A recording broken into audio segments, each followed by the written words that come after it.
The biggest news story this week, I think, is the start of what will be, no doubt, one of the greatest political scandals of all time. He's going to be very vulnerable when he's away. People are digging to try and get him out. And he has got enemies in the civil service. So that was, I'd call it a kick in the nuts to Rachel Reeves. She looked again on the front bench yesterday, very tearful. She did look like a woman who is on her way out. He's always fled the country for a sort of sanctuary to get headlines, to look like this great statesman. I'm afraid this Labour government is going to make us the dumping ground to China. We're going to be buying all their stuff and getting nothing back. And I think that is a disgrace, and that is why he will also be known as Kowtow Keir.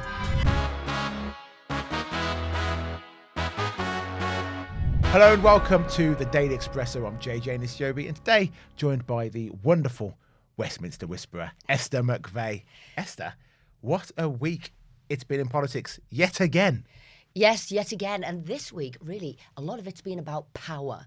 So power shifts. We saw another big defection. Suella Braverman from the Conservative Party, a former Home Secretary, going to Reform. We've seen a power collapse, which you're going to see played out at that by-election. You know, the one Andy Burnham wanted to go for, that by-election there.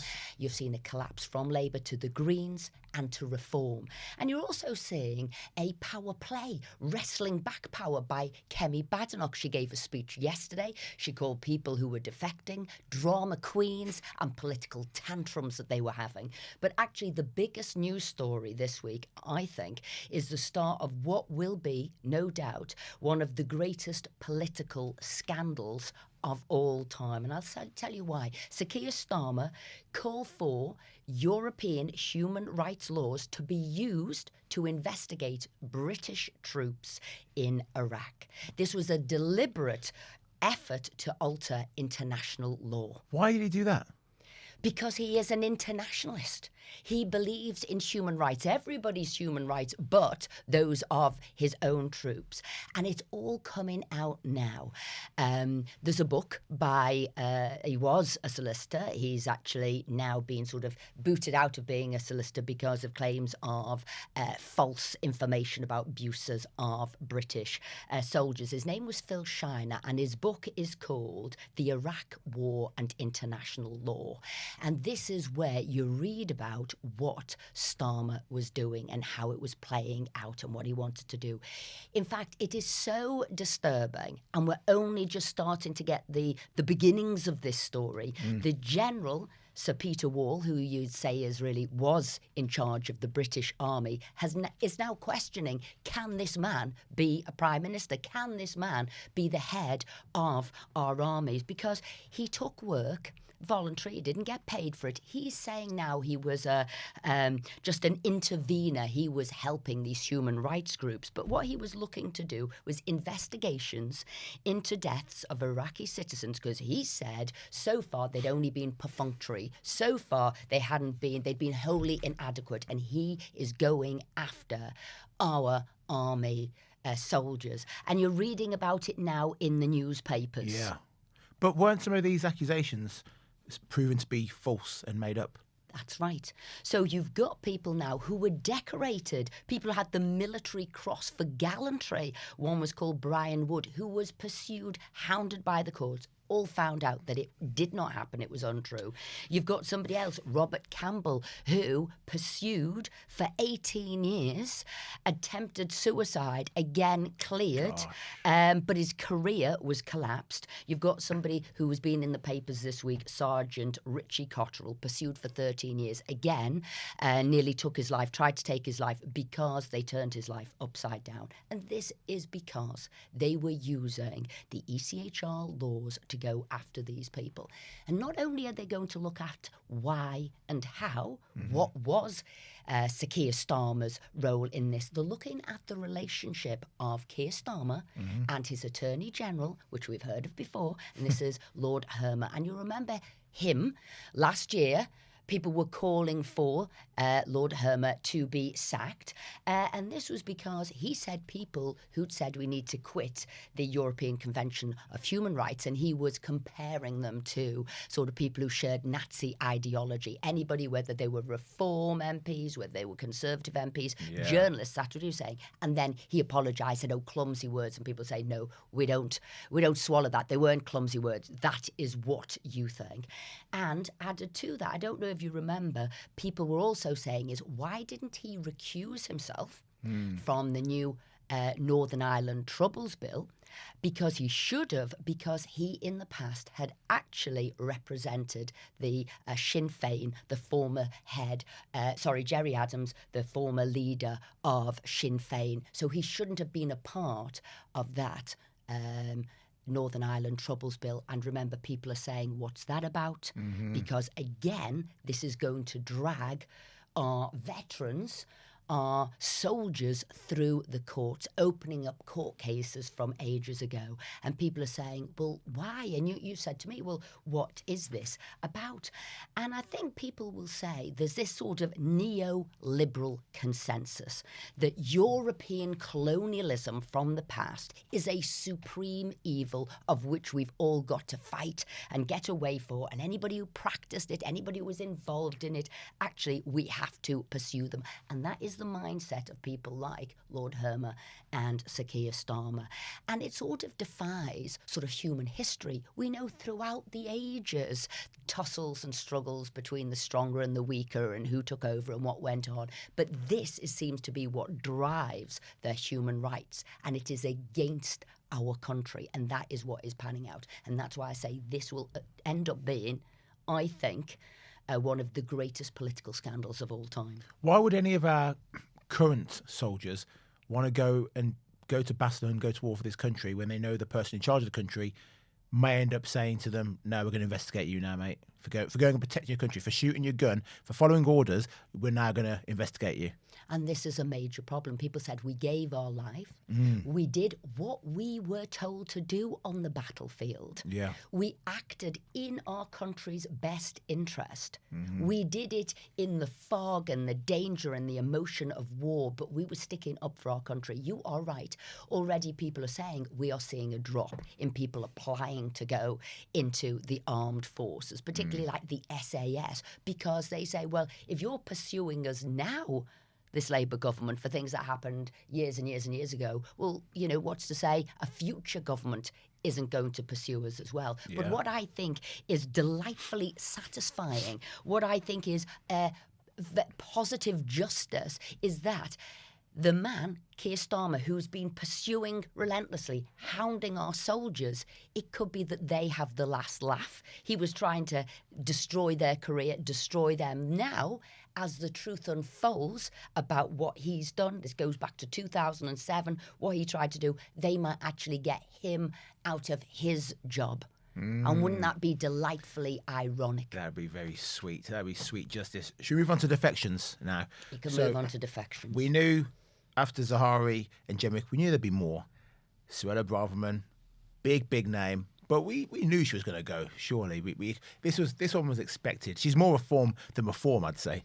Well, you're right. It was expected in a way.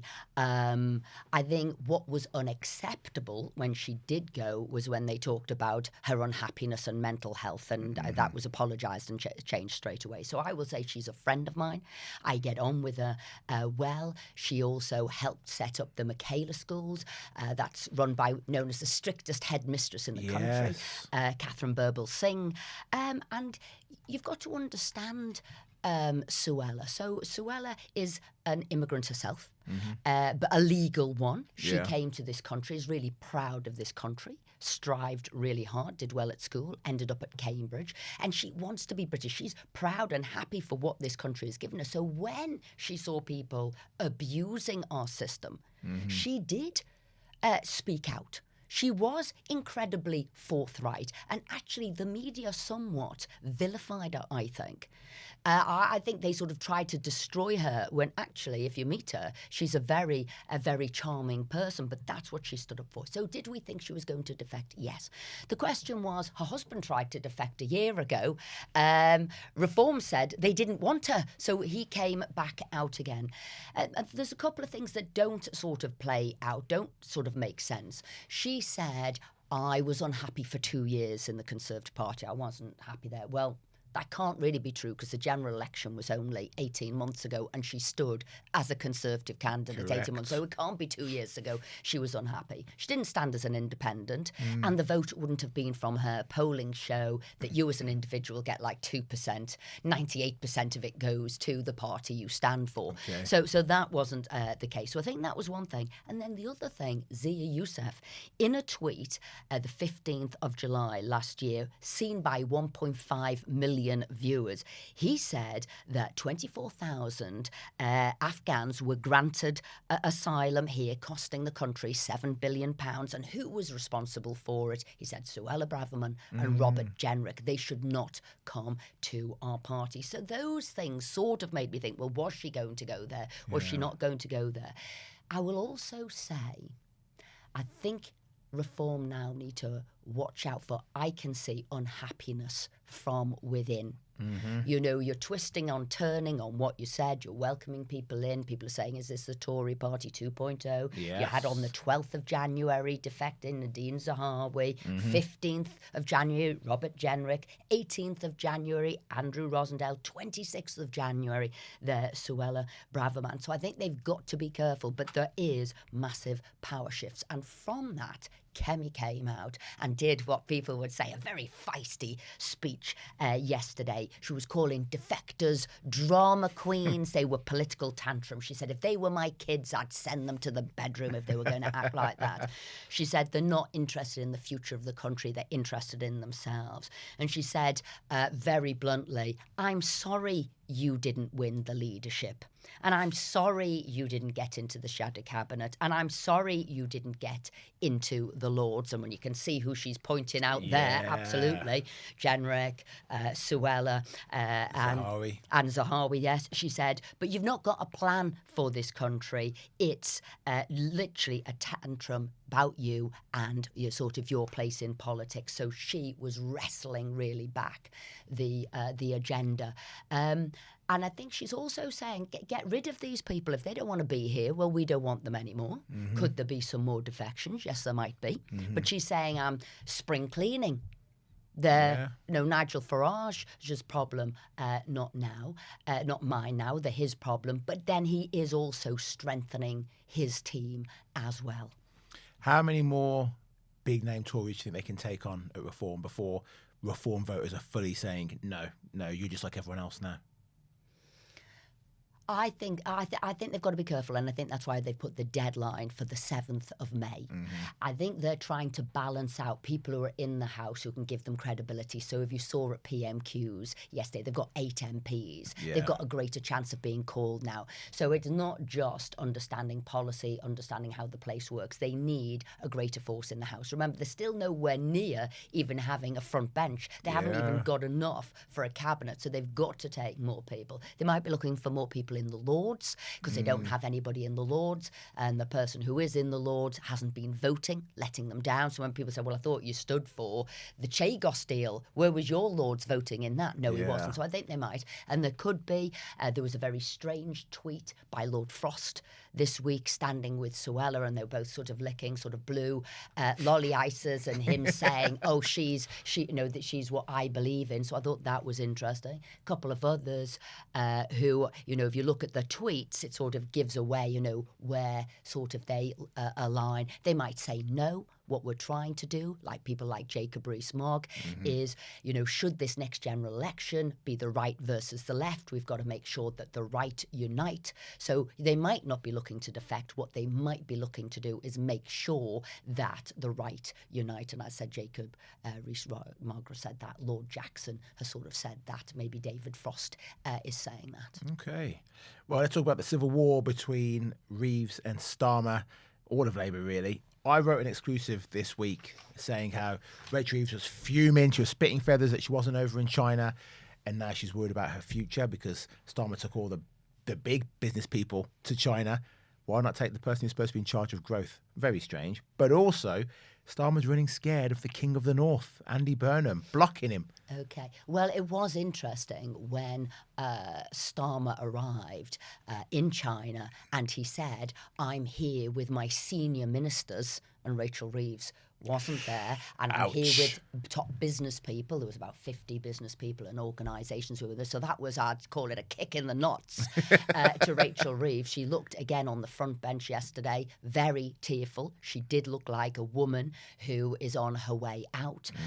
She didn't give the long-awaited statement on pubs, which isn't a U-turn, the support they're going to get. It was like half a turn again. It's a failed U-turn, and she didn't even give that statement. A junior Treasury Minister gave it.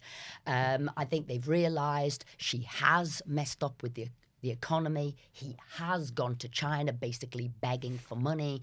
President Xi has said, I want to deepen trade relationships. It's going to be a more sophisticated relationship. I really felt he had Starmer under the thumb. I felt he was absolutely dictating what Starmer was going to get. And he might say, well, you've sent me there weakened. Remember, she went last November, only brought back £600 million worth of investment.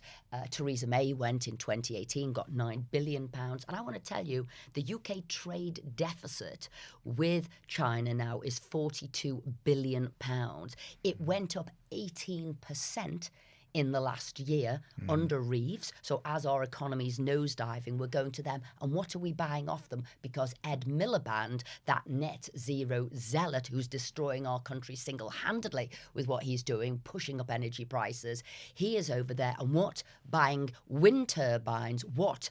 Solar panels, making us beholden to China. I'm afraid this Labour government is going to make us the dumping ground to China. We're going to be buying all their stuff and getting nothing back. And I think that is a disgrace. And that is why he will also be known as Kowtow Keir. Kowtow Keir. I've never heard a Prime Minister who's got so many nicknames. He's got a most unfortunate name, starting off with Farmer, Harmer, Starmer, and then from there, Never Hear Keir. And usually, when you're not here, he's always fled the country for a sort of sanctuary to get headlines, to look like this great statesman. But it's interesting, isn't it? Now he doesn't. This isn't happening. And that's why I say this is the week that it's all rumbling up about how he took our British troops to court, how he hounded them. Actually, he's going to be very vulnerable when he's away. People are digging to try and get him out. And he has got enemies in the civil service. He's got enemies within his own party and maybe enemies as well within the law structure. And obviously, this solicitor, no longer a solicitor, who's getting his book out there to say, look, it wasn't just me. Don't blame me. I'm no longer a solicitor. I've taken the flak. But who was also there as part of this team? Yeah. He was in there just as much as I was. So there's a lot of people seemingly wanting to get their comeback, aren't they? Trying to get their say over Starmer. But I think what's also coming up is this by-election. This Gorton and Denton by-election, when you talked about the windbag of the North there, when you were talking about The windbag. We talked about Andy Burnham. He supposedly was going to come in and save the Labour Party. He was the one who was going to be leader. He'd been sort of pushing himself about, touting himself about from last year. He was going to be the Prime Minister. He was on manoeuvres. Not really. Because he doesn't really want that difficult job, because he can be, King of the North up in Manchester. And he waited till 5 o'clock to put his name in, and he knew he basically outplayed Keir Starmer. I mean, Keir Starmer has got no strategic nous whatsoever. He should never have banned him from going. He should have said to Andy Burnham in true northern style, come on, if you think you're hard enough, Andy, have a go, come and be the leader. Everybody will say, political opportunist, you're going to go for this by-election, which you might not win. You're then going to vacate the Greater Manchester mayoral seat, which, by the way, nobody's going to thank you for because we're going to lose that to Reform. And Andy Burnham would have been destroyed as a political character. Instead, what did he do? Starmer, no nous, no political nous, no political strategy, has made him into a martyr, made him into a bigger character than he is. But this by-election is already getting dirty. This by-election is actually going to be a referendum on Starmer.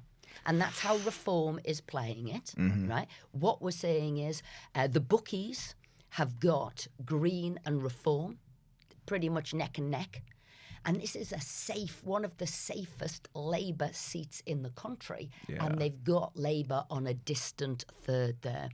What's going to make it even more difficult for Labour, there's a big Muslim vote, 28%, and they've already said they're siding with Green, not Labour. You've also got George Galloway's party sort of flaunting with maybe having a go at this seat. But what you're going to see here is, because Labour have got no policies, because they've got no ideas, because they've got nothing positive to say, banned even from the pubs everywhere, they're coming out with dirt. And they cut together and put on X or Twitter, whatever you want to call it, something that Matt Goodwin said. And it was this: I was unfortunate enough to be in Manchester a few days ago, and the energy in this room is 10 times what it was in Manchester. He wasn't talking about Manchester. No. He was talking about the Conservative Party conference, but they put it out as if he was talking about Manchester. Reform have already gone to the police, and they're putting in for representation of the People's Act because they've misrepresented what this candidate said. And by the way, don't think, oh, that won't be used, that law. Never happens, it's fine. No. In 2010, Phil Wallace, a Labour MP, misrepresented his opponent, who was a Lib Dem. He ended up winning the election by 103 votes, but he lost his seat because he misrepresented somebody. So Reform are using that. But this is dirty, dirty, dirty. And I think this will be an indication of the next general election. You're going to see Greens up there, you're going to see Reform up there, and this really is going to be a forerunner of the local elections, but fundamentally the general election. I do think it's soft of Reform to go and run into the police about this misrepresentation. Anyone who watched the video can clearly see Matt Goodwin is talking about your party's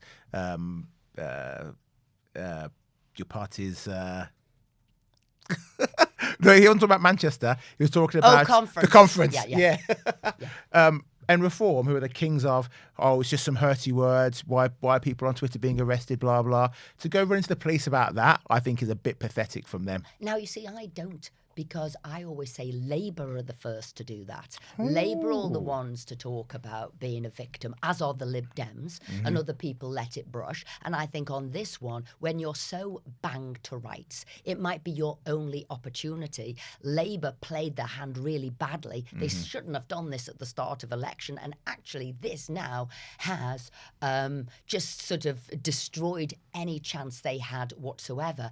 And I think Reform are also desperate to win. They want to win this seat. They know it's going to be a very tough battle with the Greens. So I think they're getting their name there. I think it's very good. Most people might not know Matt Goodwin. Right? But now they are going to know his name. So it's quite a good political strategy. It's quite a good media strategy. Because most people would have thought, well, why Matt Goodwin? Why him in this seat? Yeah. You think, he's from Hertfordshire. What are his connections? So I first of all thought, is he a good guy for the seat? I get on with him, by the way. I think he's very bright, very intelligent, very able. But he has got links. He went to university in Salford. He did his sort of fellowship in Manchester. You are starting to sound like a Reform supporter, Esther. Is there something you'd like to announce on the podcast? No, there isn't anything. But you know what? I can be honest with who I think is good and who I think is able. When I think they are right and when I think they are wrong. And I'm very good friends with a Labour MP from that area, Graham Stringer. And I remember him saying straight away to Andy Burnham, and he's no sort of sop for the Labour Party, when Andy Burnham was going to go for this by-election half-heartedly pretending to, he said, don't do that, Andy. You promised the people in Manchester you would be the mayor. So do that. If you jump ship and go for this by-election, political opportunism goes down very badly in by-elections, and where you think you might win the seat and it could go all horribly wrong, and you're going to let the Labour Party down twice. Yeah. So that's somebody I can stand up for and say, that's a good guy in the Labour Party. I just admire people who they are. But as I said, I was surprised Matt went for that seat, but now he started this campaign, and Labour have absolutely shot themselves in the foot. Yeah, Burnham's out. He's not going to be able to run now. Did that open the door to someone else to challenge Starmer, or is Starmer now thinking, I'm the emperor, no one's going to come for my throne? Well, for a little while, I think Starmer, or his backbench MPs, thought Starmer's so weak, we get what we want anyway. He U-turns on benefits, he's U-turned sort of on pubs, he's sort of U-turned on farmers. So actually, we can push him about, we'll get what we want. But his brand is so toxic. And what is now going to happen with what he's done to British troops, he's going to be so toxic that Wes Streeting, as I hear, he's got a couple of hundred of the Labour backbenchers supporting him. Whoa. Now, he ain't going to go right now. You'll wait for the by-election, which is happening in February, 26th of February. He'll watch what happens there. I think that will make him even stronger again. And I think he'll wait now until after the local elections. But it's Wes Streeting at the moment who seems in the lead. You know, he's good at communications. He seems to have sort of won people round. And he now seems in the lead. They're all jostling for position. Yeah. They're all jostling for position. Streeting seems a bit more commonsensical to me. He seems to say things a bit more directly. He doesn't dance around as much as Starmer. Is that what he's like in Westminster? He's very able. He's a very good communicator. I don't think much that he's done's come off yet. Remember, he said he was getting rid of NHS England. That hasn't happened. And I think a lot of his time has been spent courting the backbenchers to become Prime Minister. I think, unfortunately, all of the front bench have been distracted by that. You know, whether it was Angela Rayner, whether it is Shabana Mahmood, whether it is even Pat McFadden. They've all got teams going, but he now seems to be the greatest forerunner at the moment. Watch out, Starmer. Right, Esther, last week, I don't know if you heard about this story, but I stopped a bike thief, right? Pinned him to the floor, the little ginger scrote. And today, on my way into work, it's happened again. This time I caught 3 pickpockets on the tube on the way in. Yeah. It was on the Elizabeth line. You're a one-man superman. I'm trying. JJ crime fighter. I noticed this group of 3 guys. I caught them in the act putting their hand in the bag of this young kid on the train. So I grabbed the guy, took him off the train, took him upstairs, by the barriers, called the police. Thankfully, the cops came within 15 minutes, arrested him, and he's gone. There's footage of that. You can all watch that. But I'm going to say brilliant. Well done, you. I mean, that's a citizen's arrest. You're also sounding a little bit Robert Jenrick, if you don't mind me saying.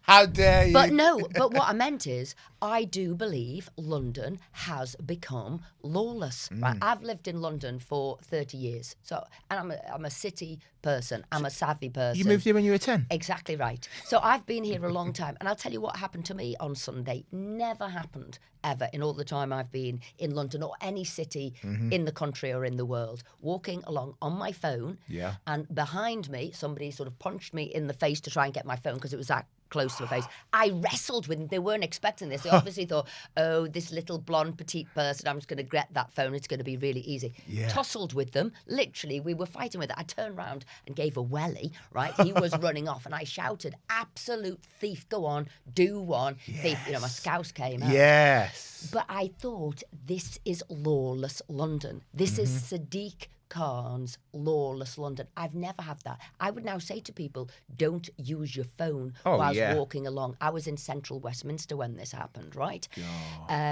You now seeing this all the time, not a one-off. The fact that you can say, I did it last week, I've done it this week, I'm arresting people. So is that what's happening now? Citizens are going to become the police. The police aren't. And this is why I will also say the latest nonsense by Labour, you know, they're talking about this reconfiguration of the police. And we're going to have 43 police forces go down to 12. That will be a disaster.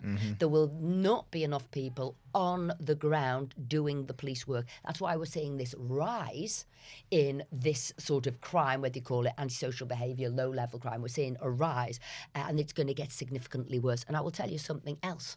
I saw my chief constable, and he said the new sentencing bill that has come through, and that's where they're not going to send people to prison for under sort of 12 months. He said that means now our police will be man-marking people who should be in prison. It's going to cost my little force 1.6 million a year, and those police won't be actively pursuing crimes because they're going to be man-marking people. This Labour government, Sadiq Khan, just don't understand crime or criminals. They are soft on crime, soft on criminals, and yet they are harsh on British troops. They are harsh on people who go out to work. They are harsh on the wealth creators, and they're not. We've got benefit Britain, we've got crime Britain, and this government, they need to be out.